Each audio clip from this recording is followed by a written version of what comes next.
study explores the neural dynamics of mindfulness, meditation, and hypnosis. This is by Ingrid Fedeli, Medical Express on Medical Express. The picture here shows the location of the implanted electrodes for 3 participants combined.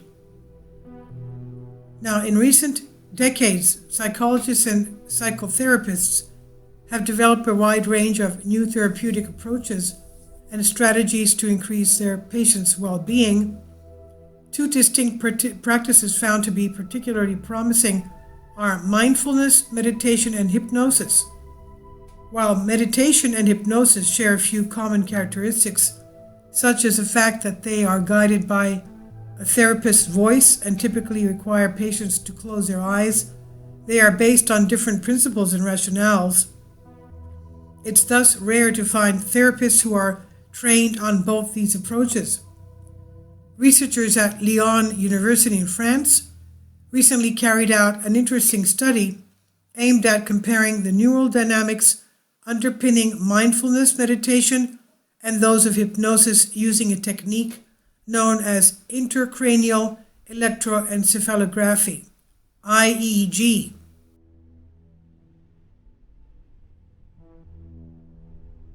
Kindly support my Patreon account. The daily posts are 5 videos daily, and they are totally different from what I have on my YouTube channel. Thank you so much for your support and that you find all my content so interesting. You'll find the Patreon account details in the description box below. Their paper, published in Neuroscience Letters, offers the first IEEG-based comparison between the unfolding of mindfulness meditation and hypnosis in the brain. The idea for this project has its origins in conversations with Dr. Antoine Lutz, who is a well-known meditation researcher, and Dr. Cecile Saberdi, a neurologist trained also in hypnosis. Dr. Priska Bauer, one of the researchers who carried out the study, told Medical Express, "The meditation and hypnosis seem quite different, but they also have some common features." Although meditation and hypnosis have been studied scientifically for decades, there are very few studies comparing them. In recent years, the research group led by Dr. Zoltan Deans at University of Sussex carried out several studies comparing meditation and hypnosis both theoretically and empirically. The recent study by Dr. Bauer and her colleagues builds on the previous efforts using IEEG, a technique that is rarely used in experimental settings. IEEG is an invasive technique, as it essentially involves implanting electrodes inside a person's brain. Some patients suffered from severe and pharmacoresistant epilepsy, however, choose to undergo IEEG procedures as they can help to define brain areas causing their condition so that they can be surgically removed.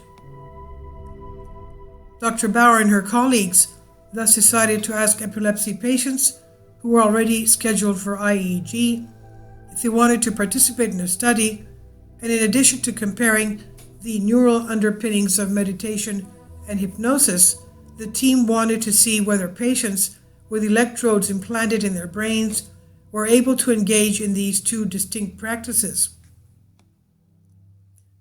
Dr. Bauer said, "We compared 3 audio-guided instructions, each of which was about 15 minutes long. The first were mind-wandering instructions, in which the participants were instructed to just let their minds wander wherever they wanted.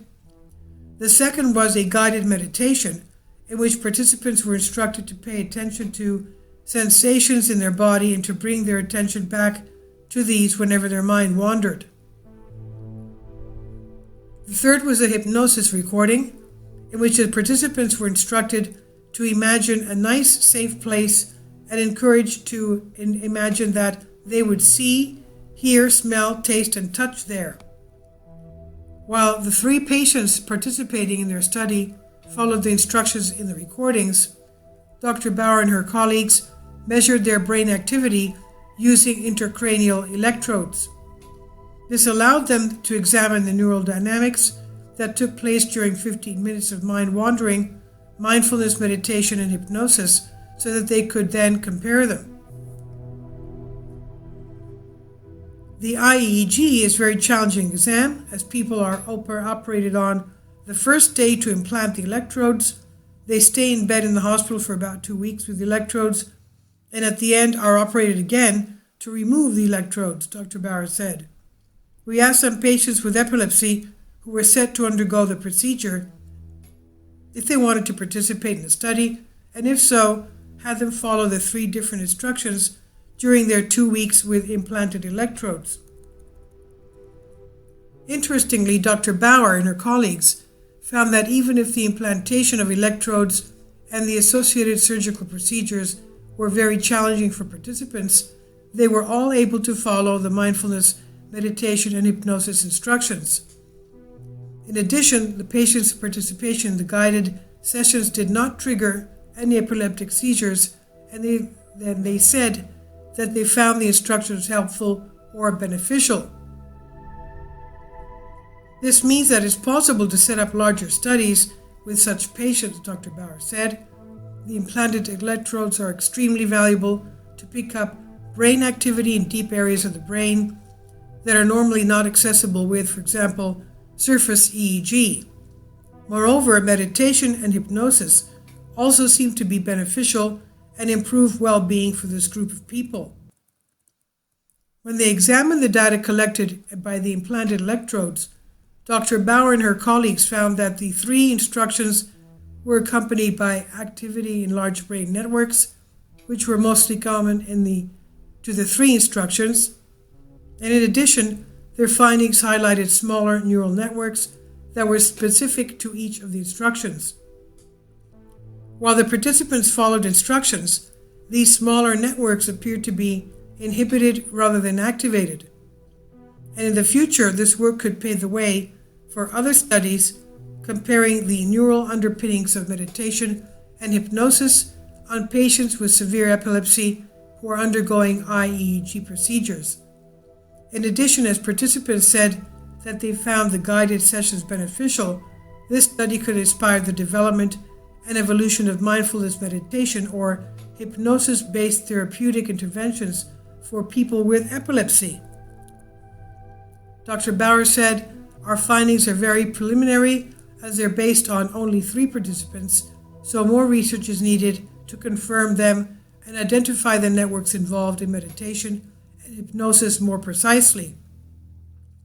This small study was a part of a larger study that involved functional magnetic resonance imaging, so we are currently analyzing the other data we collected.